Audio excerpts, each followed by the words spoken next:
자, 첫 번째 질문 같이 한번 봐볼게요. 자, 63 빌딩과 같은 빌딩은 어떻게 강풍이나 건물의 위기를 잘 견딜 수 있을까? 이런 의문점 풀어주는 요인 중에 세 가지 개념이 있는데 압축력, 그리고 인장력, 밴딩 모멘트가 있대요. 먼저 압축력은 부지의 길이 방향에 따라 가해지는 방향으로 가해지는 힘이고, 인장력은 재료를 잡아당기는 힘이며, 밴딩 모멘트는 부재를 휘려고 하는 힘이래요. 그래서 사람이 서 있게 되면 무릎 관절은 압축력을 받게 되는 거고, 철봉에 매달리고 있으면 팔꿈치는 인장력을 받게 되는 거죠. 당기는 거. 그리고 다이빙 선수가 보드 끝에 서게 되면 보드가 휘게 되죠. 그쵸? 그건 밴딩 모멘트가 작용되기 때문이라는 거죠. 그래서 압축력은 건물의 위층 또는 지붕의 하중에 의해서 생기는데, 그리고 하중이 커질수록 기둥의 굵기 역시 커져야 한다는 것도 직관적으로 알 수가 있겠죠. 그래서 30층의 건물이라면 30층에 있는 기둥보다 1층에 있는 기둥이 더 굵어야 되는데, 주어진 기둥의 크기가 감당할 수 있는 것보다 더 무거운 하중이 실리면 당연히 건물이 무너지게 되겠죠. 그래서 즉 기둥에 주어진 압축력이 기둥이 감당할 수 있는 한계치를 넘어서면 기둥이 파괴된다 이 말이야. 그래서 따라서 압축력을 받는 부재들은 길이가 길어지면 파괴 강도가 요구하는 것보다 굵은 재료가 사용되는데, 그 결과 부재에 사용되는 재료의 양이 많아지고 건물은 무겁고 둔하게 보이게 된다라는 거죠. 그래서 이러한 건물의 압축력을 완화시키는데 응용되는 힘이 인장력이래요. 자를 위에서 아래로 누르면 자는 휘게 되지만 자를 양끝으로 잡아당기는 경우에는 멀쩡하겠죠. 그렇죠?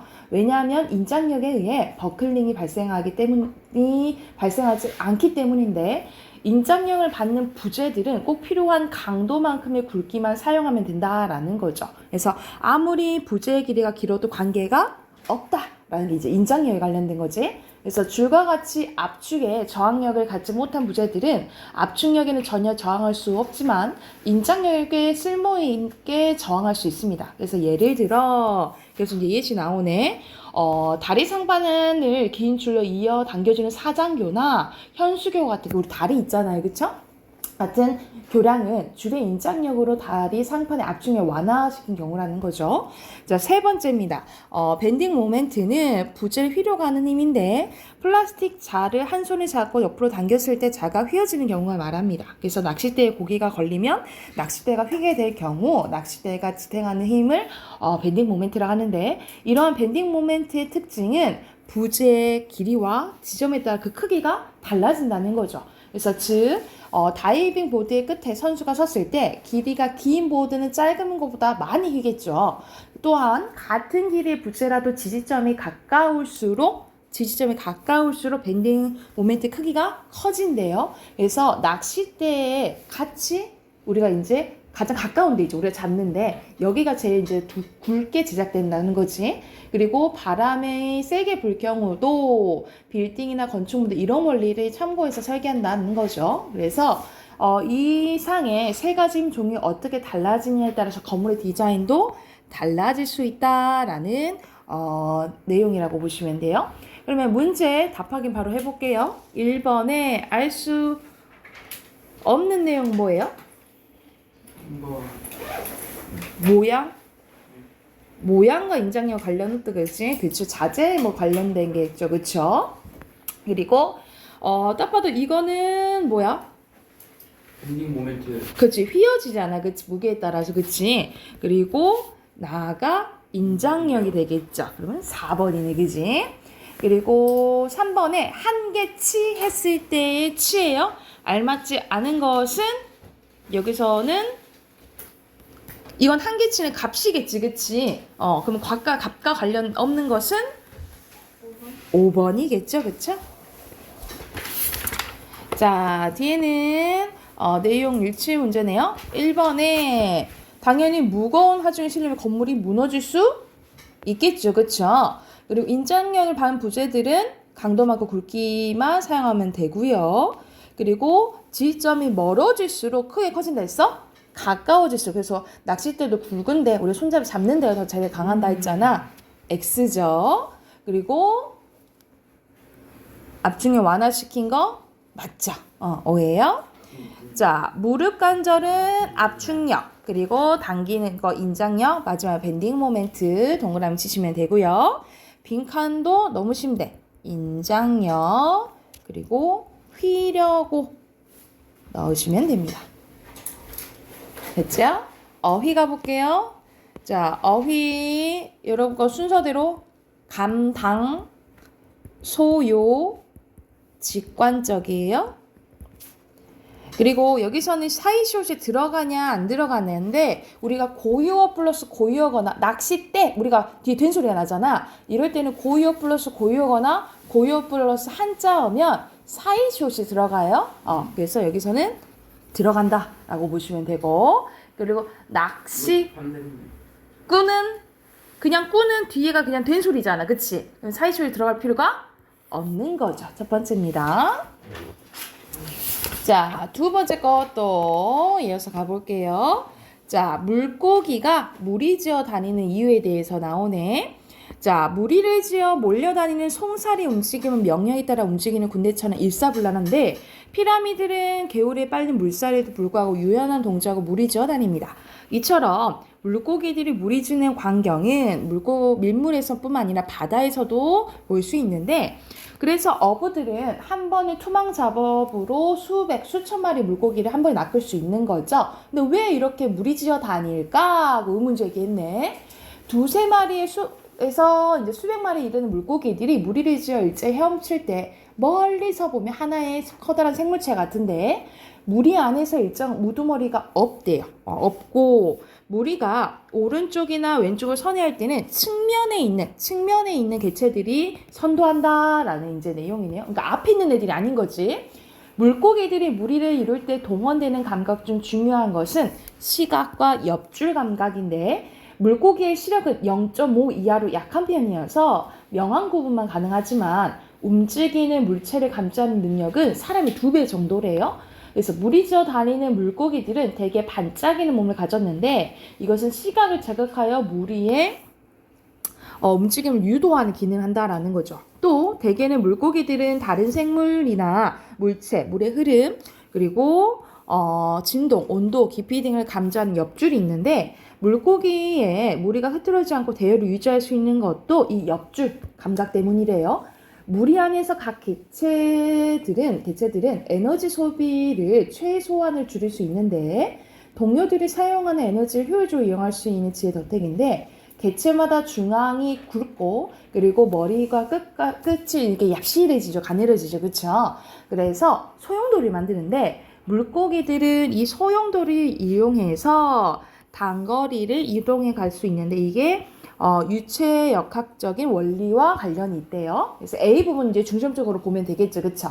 물고기가 좌우로 꼬리를 흔들면 헤엄쳐 나갈 때 뒤쪽에서 소용돌이가 생기는데 이 소용돌이 바로 뒤에는 처음 발생한 소용돌이와 반대 방향으로 또 소용돌이가 생기고 또 그 다시 반대 방향으로 소용돌이가 생깁니다. 이때 서로 다른 방향으로 형성되는 소용돌이 사이로 좌우로 훔치면서 이동한다라는 거죠. 그래서 소용돌이는 동그랗게 말리면서 역류 현상이 일어나는 것이 특징인데 물고기들은 이 역류되는 소용돌이가 밀어주는 방향으로 최소한의 에너지를 사용해서 나갈 수 있다라는 거죠. 그래서 우리가 보통 V자 대형이라 하잖아요. 그치? 거꾸로 V자 대형을 날아가는 것도 기러기가 이런 유체학적인 원리를 이용한 거래요. 그래서 이렇게 무리지어 다니는 물고기 습성은 포식자를 피하는 데 도움이 되는데 재빨리 방향을 바꿔 도망치면 그 도망갈 이제 확률이 높아진다라고 생각을 하시면 되겠죠. 자, 그러면 여기에 해당되는 것도 문제 먼저 답 확인해 봅시다. 여기서는 내용 또 일치 문제네. 그쵸?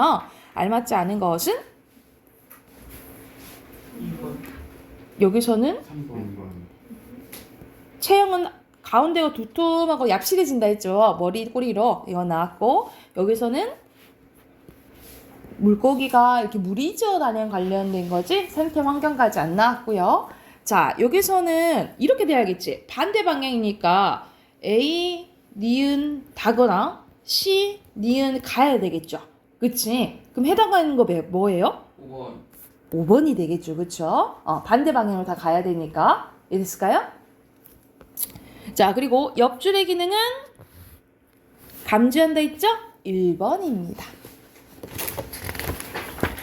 자, 뒤로 넘어가서 빈 칸 넣어볼게요. 순서대로 옆줄, 그리고 소용돌이, 그리고 유체, 역학적 원리적 유체 역학 이렇게 쓰시면 되고요. 자, 2번 빈칸 넣어볼게요. 여러분 거는 이제 뒤쪽에 소용돌이가 생긴다. 그리고 역류되는 역류 쓰시면 되겠죠. 됐나요? 자, 밑에 옆줄 감각까지 쓰시면 되고요. 그리고 포식자입니다. 됐나요? 자, 어휘 봐볼게요. 자, 어휘 순서대로 여러분 거 대형, 그리고 역류, 저항, 그리고 파장이에요. 대형, 역류, 저항, 파장. 됐죠? 저 3번 물티 웃는 거랑 그 반대 방향 저랑 대응하는 저- 힘들 임선이 서울에 마찰력이 나왔어요. 마찰력이요? 네. 반대인데? 네. 반대니까. 마찰력은 우리가 부딪혔을 때의 그거잖아. 그치? 저항이에요, 저항. 그리고 여기서 골라야겠지? 네. 그리고 밑에는 일제히, 그리고 순차적, 그리고 일사불란입니다. 됐나요? 그러면 우리 뒤에 어제 과학 끝나고 기술이 나오네요. 기술도 우리 숙제로 해오게요. 111조까지. 111조까지 해오시면 될 것 같아요. 진짜 항상 시험 볼 때마다 기술 과정이 제일 무나와요. 기술 가서. 진짜 응. 선생님이 쉽게 됐다고 하는데 저한테 너무 어렸어요. 애들도 더 쉽다는데 저한테는 너무 애들은 근데 그거 하지 않니? 그 벼락치기 하지 않니? 그렇긴 했는데 벼락치기에도 잘 나오는 아니. 거 못 나오는 거잖아요. 제가 못 나오는 거 그런 시간 때 옷을 어떻게 빨래야 되는지 몰라서. 아유 졸려. 물 좀 마시고 와. 자, 문법 꺼내세요.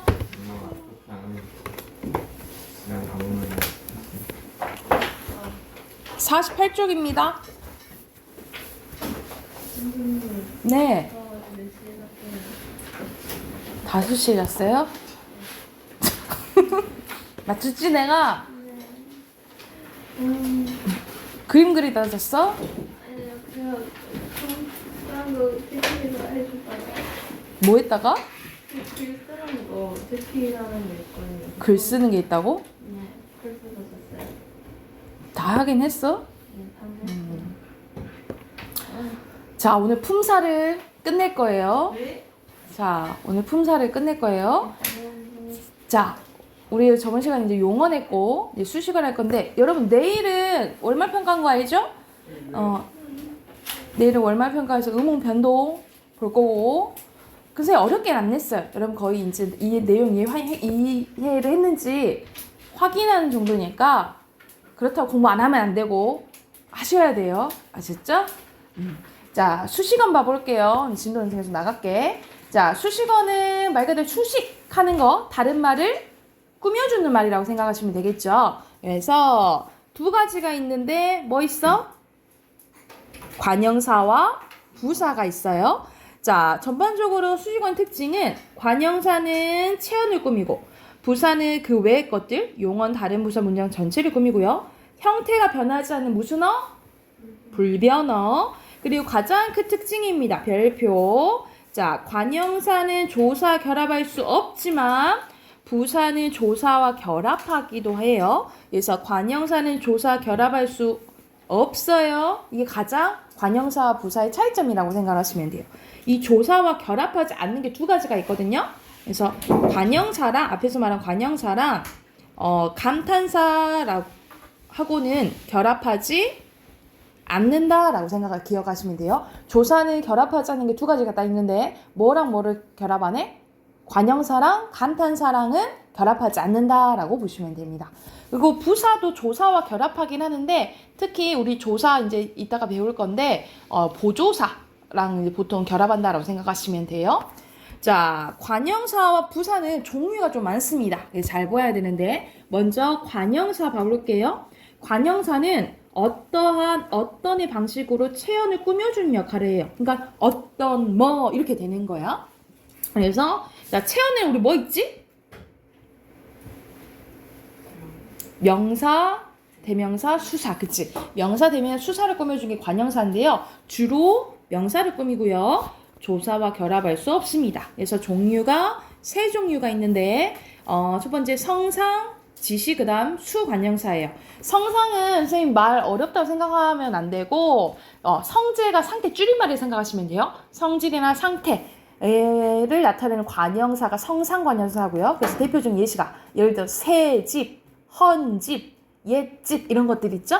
이런 것이 성상관형사고요. 지시는 말 그대로 가리키는 거죠. 그래서 대표적인 게 이그저 생각하면 되겠지, 그지? 그리고 여러분 숫자 나온다 해서 다 수사는 아니라 했지, 그치? 다른 말을 꾸며주면, 특히 명사를 꾸며주면 수관형사라고 했어요. 그래서 예를 들어서 한 개 하면은 개가 단위명사예요. 단위명사에서 한이 개를 꾸며준다라고 보는 거예요. 그래서 이 한을 뭐라고 한다? 수관형사라고 한다라고 보시면 돼요. 그래서 선생님이 그거 구별법 얘기해줬어요. 수사 뒤에는 뭐가 와야 돼? 보통 조사, 그리고 관형사 뒤에는 뭐가 와야 된다? 체언이 와야 된다. 이렇게 기억을 하시면 되겠죠. 그쵸? 그래서 관형사에는 세 가지가 있는 거야. 뭐 있어요? 성상, 지시, 수관형사라고 보시면 되겠죠. 이것도 예시도 순서대로 성상, 지시, 수관형사. 그래서 이렇게 예시를 봤을 때 이 세 어느 첫째가 관형사라는 거 당연히 캐치하셔야 되고 또 어떤 이제 관형사인지도 이제 구별하셔야겠죠. 자, 부사 갑니다. 부사는 딱 봐도 너무 많지, 그치? 부사는 자, 어떻게 방식으로 어떻게 한다, 어떻게 되다 뭐 이런 식으로 생각을 하시면 돼요. 그래서 주로 뭘 꾸며줘요? 용언 꾸며줘요. 동사나 형용사 꾸며주고 다른 부사, 문장 전체를 꾸며주는 역할을 해요. 그리고 아까도 잠깐 언급했듯이 조사와 결합하는데 특히 뭐랑 결합해요? 보조사와 결합하기도 한다라고 보시면 돼요. 그래서 우리가 빨리 치웠네 라고 할 수도 있지만 빨리도 치웠네 라고 해서 도가 들어가면 특별히 의미가 이제 추가가 되는 거죠. 활짝 피었구나 또 되지만 활짝 들 피었구나 이것도 된다라는 거죠. 이런 식으로 보조사와 결합할 수 있는 게 부사라고 보시면 됩니다. 자, 이 부사는 크게 두 가지로 나뉘어져요. 성분부사와 문장부사로 나뉘어지는데 자, 첫 번째 성분부사는 말 그대로 문장의 한 성분만 꾸며주면 성분부사라고 하고요. 그리고 문장부사는 말 그대로 문장 전체를 꾸며주면 문장부사라고 합니다. 그래서 부사는 다시 한번 성분부사와 문장부사로 나뉘어져요. 근데 또 이거 성분부사가 이렇게 나뉘어져. 성상, 지시, 부정부사 이렇게 나뉘어져요. 성상은 아까 쌤이 어렵게 생각하면 안 된다 했지? 성질이나 상태 줄어든 말이라고. 그래서 대표적인 너무, 매우, 잘, 활짝 이런 것들이 성상부사고요. 지시는 또 가리키는 거. 그리고 부정부사는 두 가지밖에 없어요. 못, 안. 그래서 못 먹었어. 안 먹었어. 이런 식으로 뒤에 서술어를 꾸며줘서 부정하는 걸 부정부사라고 해. 자, 그런데 추가적으로 더 알려줄게. 우리가 추가적으로 여기서는 세 가지만 나왔는데 우리가 멍멍 이런 거 무슨 어라고 배웠죠? 성어. 그치, 의성어. 그래서 이렇게 소리를 흉내내는 말을 부사라고 하고 있어. 우리 음성상징어라 배웠잖아. 음성상징어는 다 부사라고 생각하시면 돼요. 그럼 예를 들어서 모양을 흉내내는 게 뭐 뒤뚱뒤뚱 한 다음에 이거는 의태어지. 의태 부사라고 불러요. 그래서 따로 성분부사 중에 의성부사, 의태부사라고 설명하는 문법도 있고요. 이거를 아예 성상부사로 보는 데도 있어요. 그래서 그냥 의성부사랑 의태부사가 이제 성분부사 중에 하나다 이렇게 기억을 해두시면 돼요. 그래서 종류를 이렇게 5가지로 보는 책도 있고 아니면 이 의성어랑 의태어가 이제 성상부사다 이렇게 보는 책도 있거든요. 그래서 그래도 의성어랑 의태어, 그러니까 우리가 묶어서 음성상징어라 배웠잖아요. 그치? 음성상징어는 무슨 부사다? 성분부사다 라고 기억을 해두시면 되겠죠. 그쵸? 그리고 문장부사 볼게요. 문장부사는 두 가지로 나뉘어져요. 자, 양태부사와 접속부사로 나뉘어지는데, 자, 말하는 이의 심리적 태도를 나타내는 부사는 양태부사입니다. 그래서 과연 그녀가 왔을까? 이런 거. 또는 설마 걔가 그렇게 했겠어? 이런 것들. 과연, 설마, 제발은 문장 전체를 꾸며주는 대표적인 양태부사라고 보시면 되고요. 자, 우리가 영어의 but, and 이런 거는 접속사라고 배웠잖아요. 그치? 영어에서는. 우린 접속사는 없어요. 국어에서는. 접속부사예요. 부사. 그래서 그러나, 그리고 또는 이렇게 연결해 주는 말은 다 뭐다? 접속부사다 라고 보시면 되겠죠. 그래서 자, 부사의 종류야. 자, 성분부사와 문장부사 이렇게 나뉘어진다 했죠. 그쵸? 성분부사에는 뭐 있어? 성상, 지시, 부정부사 이렇게 있고, 추가적으로 의성부사랑 의태부사 기억하시면 되겠죠. 그쵸? 그리고 문장부사에는 뭐 있어? 양태부사와 접속부사 있다라고 생각을 하시면 돼요. 그래서 부사가 좀 종류가 많잖아요. 그치? 이제 나중에 지금 우리 중등과정에서 이렇게 자세히는 안 나왔지만 고등과정 가면은 이제 자세히 이렇게 묻기도 하거든요. 특히 모의고사보다는 여러분 내신 시험 볼 때, 내신 시험 볼 때 문법이 이렇게 나오면 좀 자세히 나와요. 그래서 이거 조금 구별해 두시면 되겠죠. 이해됐습니까? 그러면 49쪽부터 51쪽 있잖아요. 문제 바로 풀고 답 확인해 볼게요. 아셨죠? 바로 지금 풀어보세요.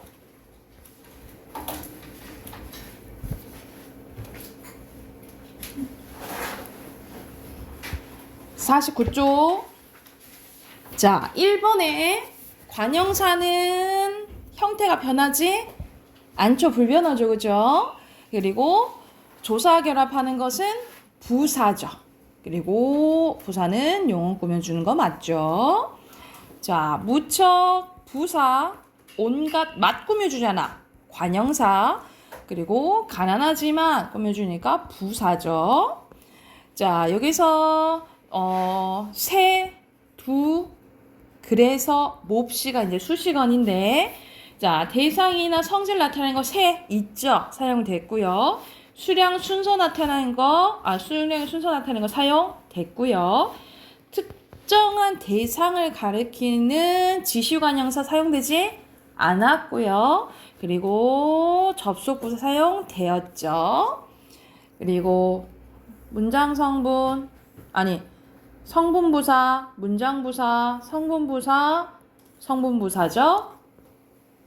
그리고 순서대로 수식언, 관형사, 부사, 수, 관형사, 그리고 접속부사. 자, 넘겨. 자, 1번에 너무 쉽다. 수식언이죠? 1번에 3번이고요. 2번에 관형사가 쓰인 속담. 여기서는 1번은 저의 발인 거야. 이거는 저의가 줄어들어서 제가 된 거예요. 그래서 답은 여기는 숫자를 수관형사 쓰였거든요. 그래서 3번입니다. 구르는 구르는이 그러면 그는 기본형이 구르다잖아요. 그죠? 안 변해야 돼, 형태가. 자, 여기서는 조각, 관형사, 수사, 관형사죠? 답 5번. 자, 여기서는 특정한 대상을 가리키는 것은 지시관형사 얘기하는 거예요. 그죠? 지시관형사가 아닌 것은 2번 2번. 이것은 대명사예요. 4번에 2번. 민영하고 있지? 4번에 2번. 자, 여기서는 체형 꾸며준대요. 그럼 관형사고, 대상이나 성질 나타니까 성상관형사잖아요. 그치? 성상관형사는 1번이죠. 그리고 범위가 다른 것은 5번. 요것만 문장, 나머지는 성분부사예요. 자, 문장부사를 찾아 쓰래요. 혹시 하나입니다. 문장부사니까. 자, 그리고 여기서는 안 부정 부사죠. 여기서 적절한 것은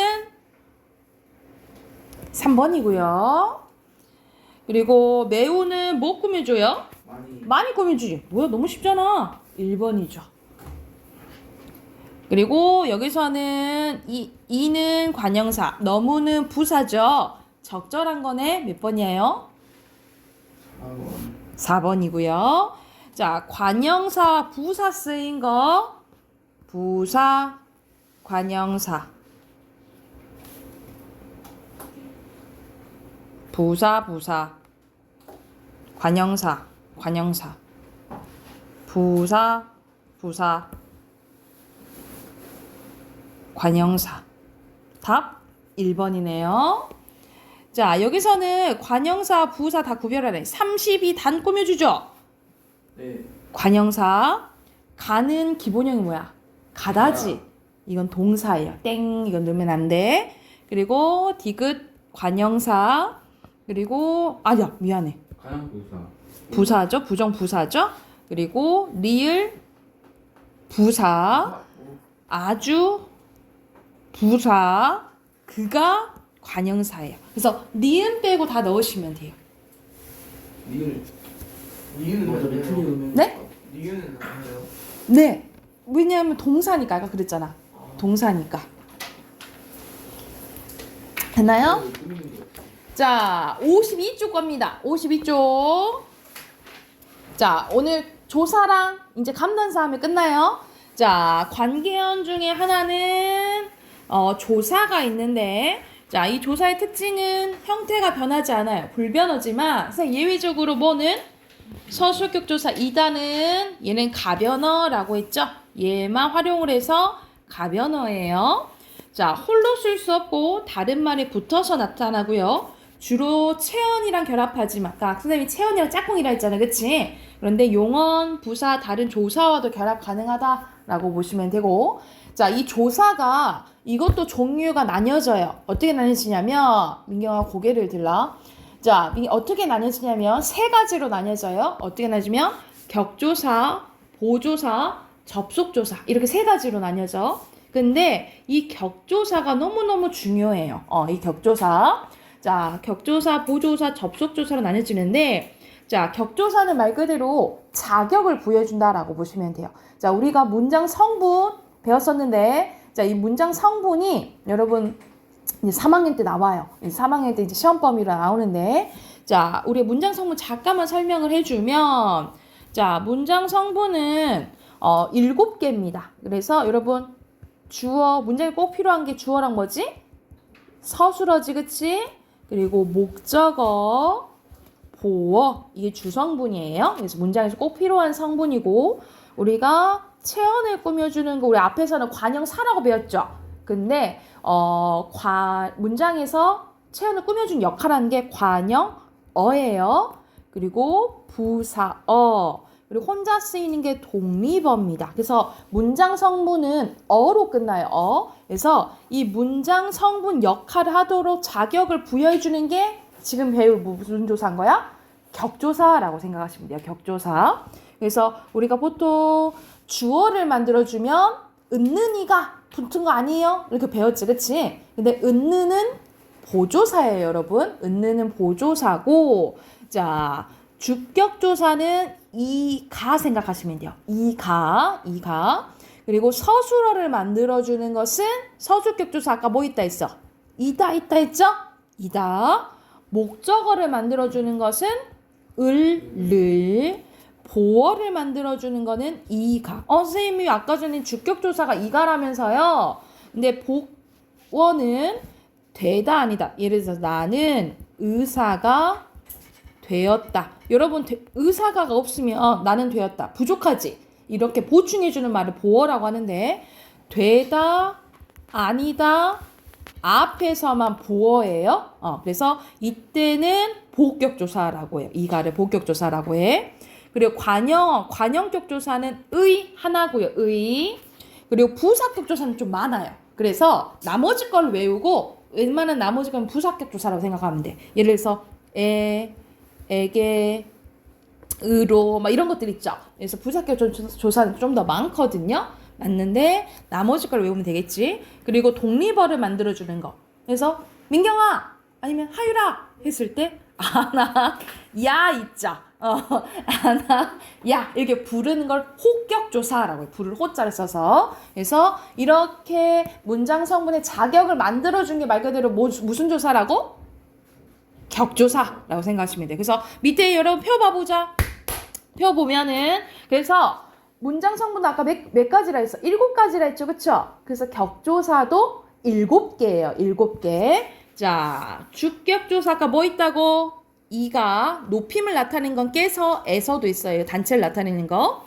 목적격조사 을을, 보격조사 이가. 근데 추가로 쓰시면 되겠죠. 어디 앞에서만? 되다 아니다 앞에 쓰세요. 되다 아니다 앞에. 그리고 관형격조사의, 부사격조사는 많지. 에서 에게 으로 더더더 많은데 나머지 걸 외우고 웬만하면 나머지는 부사격조사라고 생각하시면 돼요. 호격조사 부를 호자라 했어. 야, 아, 뭐 주여 뭐 이렇게 했을 때 여. 그리고 서술격조사는 뭐밖에 없어요? 이다 이렇게 있다라고 생각하시면 되겠죠. 둘다 아니다 앞이 그 어디다 쓰라는 거예요? 복격조사 앞에 여기 되다 아니다 앞에 이 가가 복격조사라고 생각하시면 돼요.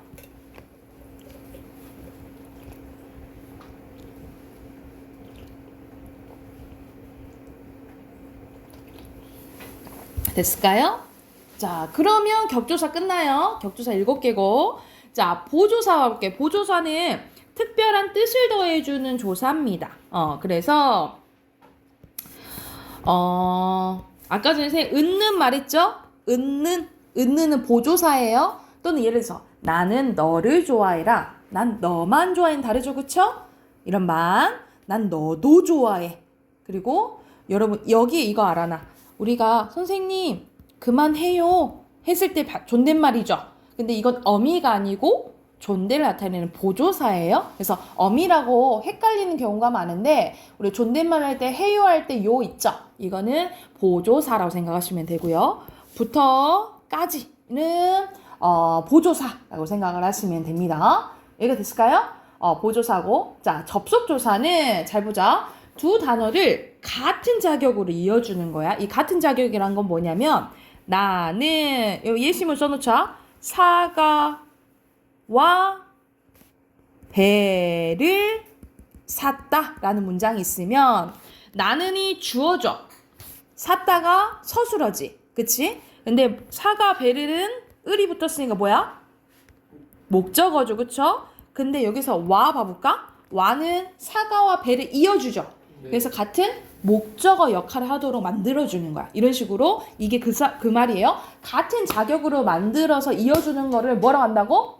접속 조사라고 한다라고 보시면 돼요. 그래서 대표적인 게 과와 중에 지금 와가 쓰인 거지. 하고 랑 이게 접속 조사라고 생각을 하시면 됩니다. 자, 다시 한번 관계연이에요. 관계연에는 조사 있는데 조사는 불변하지만 유일하게 뭐만 가변어예요? 유일하게 이다. 그치. 서술격 조사 이다만 가변어예요. 자, 그리고 다른 말이 붙여 쓰이고 특히 뭐랑 짝꿍? 채연이랑 짝꿍이야. 근데 아까 전에 얘기했잖아. 조사랑 안 붙는 게 2가지 뭐 있다 했죠?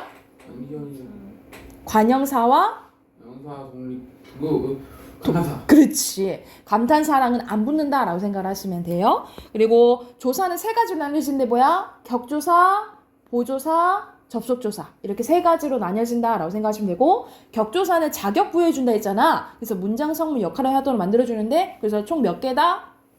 7개예요. 7개. 7성분에서 7개 생각을 하시면 돼요. 자, 마지막으로 감탄사 해볼게요. 자, 감탄사는 다른 성분과의 문법적인 관계를 맺지 않고 독립적으로 사용되는 말로 감탄사가 있는데 독립어. 얘는 형태가 변하지 않아요. 불변어고요. 여기 특징 나왔지? 조사 결합해 안 해? 안 해요. 조사 결합하지 않고 단독으로 문장을 이룰 수 있으며 생략해도 문장이 성립한다 라고 보시면 되겠죠. 민경아! 너 자꾸 잘 거야? 너 좀 맞을래? 아니요. 자, 생략해도 문장이 성립하고요. 자, 감탄사는 말 그대로 놀라, 아, 어머나, 뭐 이런 것들 있죠? 부름, 여보, 여보세요. 아니면 대답, 응, 아니, 뭐 이런 거는 무의미, 우리가 막 말할 때, 이런 것들 있잖아요. 이런 것도 다 감탄사라고 생각을 하시면 돼요. 이해됐을까요? 그럼 우리 53쪽 바로 풀어볼게요. 풀고 답 확인해볼게. 53쪽 바로 풀어보세요. 하고 끝내줄게요. 자, 53쪽, 민경아. 자, 1번에 순서대로 O, X, O, O죠. 여기서는 2번에는 왜 틀렸어? 최연 뒤에 붙자? 뒤에 붙은 거지. 자, 여기서는 조사, 있다, 그리고 하는. 자, 접속조사, 보조사의 격조사. 자, 여기서 첫 번째 저런, 그 다음에 여보게, 이봐요, 그 다음에 오냐, 그리고 순서대로 관계연, 체연, 보조사, 접속조사, 그리고 감탄사죠. 여기까지 됐죠? 선생님이 오늘 뭐 많이 했으니까 숙제는 안 내줄게. 숙제는 안 내주고, 오늘 숙제는 비문학 기술 있죠? 2개랑 틀린 단어 써오시고, 내일 월말평가 보니까 의문변동 공부해오세요. 선생님이 37쪽까지예요, 여러분. 시험 범위 22쪽부터 37쪽이야. 공부해오시고 내일 시험 봅시다.